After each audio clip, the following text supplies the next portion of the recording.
Hi guys! Kain tayo. Yung ulam ko ay tirang mang-inasal.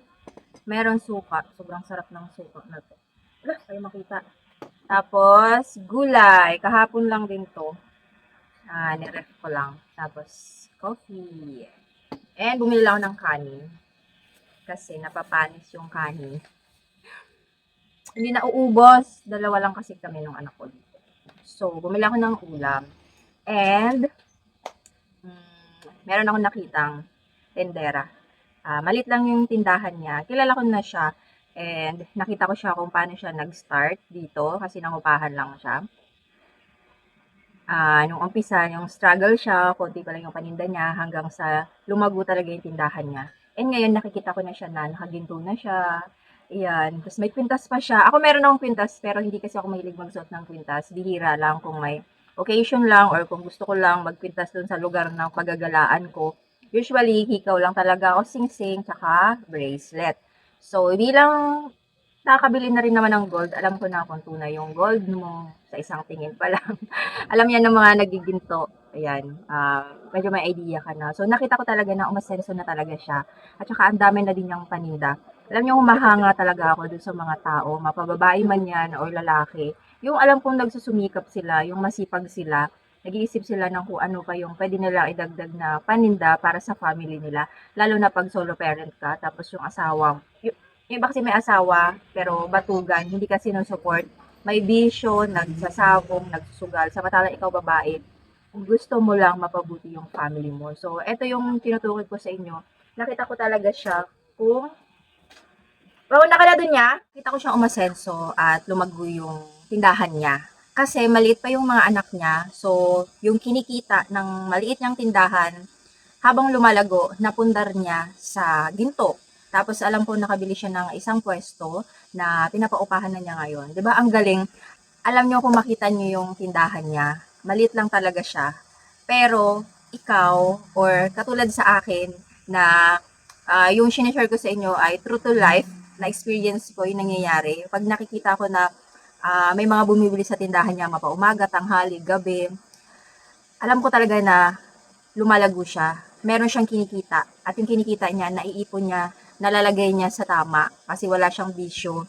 Maayos siyang napapalago yung negosyo niya at alam niya kung saan ipupundar yung perang pinagkakitaan niya, yung kinikita niya sa maliit niyang tindahan. Simpleng tindahan lang talaga siya na nasa squatters area na maliit lang.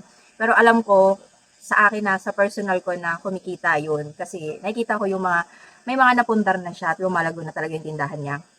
And dito naman sa kabila, sa isa kong nakilala din, recently lang, um, ang kinikita niya medyo malaki-laki, nagre-rent siya, pero hindi ako makapaniwala na wala siyang bangko. Wala siyang savings account kasi pina-download ko siya, kailangan ng one valid ID and wala siyang valid ID. So, kung sa digital bank, hirap ka nang makakuha na isa lang ang ID na kailangan doon, tsaka face verification, hindi ka makakuha. What more kung sa traditional bank, ang traditional bank, hanapan ka ng permit, business permit, barangay clearance, kung ano-ano pa ang mga permit at dalawang valid ID para makakuha ka sa kanila ng savings account, mapa ATM man yan or passbook. So, mas mahirap mag-open ng bangko sa traditional bank compared sa digital bank. So, wala siyang bangko na hindi ako makapaniwala na wala siyang bangko dahil sa malaki yung sales niya a day. Pero, ang sabi niya sa akin, may pinapaaral siyang college. So, dun pa lang medyo nagets ko na. So, sa dalawang tendera na nakilala ko, yung isa, maliit pa yung anak, dalawa anak niya, wala pang college. Hindi ko alam kung magkano yung sales niya, day, hindi niya sinabi. Nakikita ko lang na talagang na lumago yung tindahan niya, kumikita siya. So, nakapundar siya ng paupahan, may mga ginto na siya.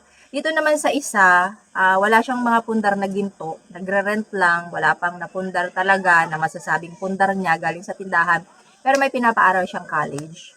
So, mahirap din magpaaral ng college magastos. Kung baga, parehas naman yung tindahan nila na kumikita, pero yung kita, magkaiba kung saan napunta. Ito isa, pamparal ng college, yung isa sa investment, sa gold at sa paupahan.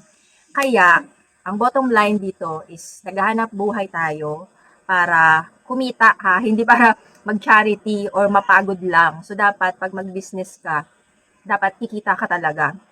So, nasa sa'yo na lang yan kung para saan ba yung kinikita mo, kung pampagamot ba, maintenance, pampaaral, pampundar in the future. Basta, para sa akin, ang pagsasari-sari store ay may kita talaga. Kasi kahit dun sa kilala ko na matumal na yung tindahan niya, nasa 2,000 pesos na lang ang sales niya a day, benta, hindi kita, 2,000 pesos. Pero kahit papaano, nakakasupport yun sa pang-araw-araw nila. Doon pa din kinukuha yung pambayad sa bills at yun sa pambayad sa pambili ng pagkain at pampaaral sa elementary nilang anak. So, meron talagang kinikita ang pagsasari-sari store. May mapupundar ka talaga. Kasi sa akin nga lang 3 months pa lang yung tindahan ko, nakabili na ako ng Condora 2-door refrigerator. Magkano halaga noon? 20 plus. Eh parang ang laking halaga na nung 20,000 noon. First time ko nakahawak. Pero nabili ko agad siya in just 3 months. At sa 7 years ko, bago ko nag-stop magtindahan, marami na ako napundar, bahay, lupa, sasakyan, motor, mga gala, ginto. So, ako yung buhay na patunay na kahit na retailer ka lang, sari-sari store owner ka lang, kahit na maliit pa yung tindahan mo, wala sa liit yan, nasa pumapasok na benta yan, nasa mga customers yan, kung paano mo sila i-handle, kung paano mo maibibigay yung mga pangangailangan nila. Yun. 'Di ba? So, ito ay based sa aking personal experience, yung sinishare ko sa inyo. Ano naman yung baka meron kayong gustong i-share diyan about sa pagpapalago ng sari-sari store or kung meron kayong gustong itanong na masasagot ko, ikaw na nanonood, kung may sari-sari store ka, saan ba napupunta yung kinikita mo? Sa paggala ba? Bumili ka na ba ng lupa, mga paupahan? Katulad ka rin ba namin na nag-invest sa ginto? May mga ganon, okay? So, comment nyo lang dyan. Kasi, kakain na. Meron pa akong racket mamaya.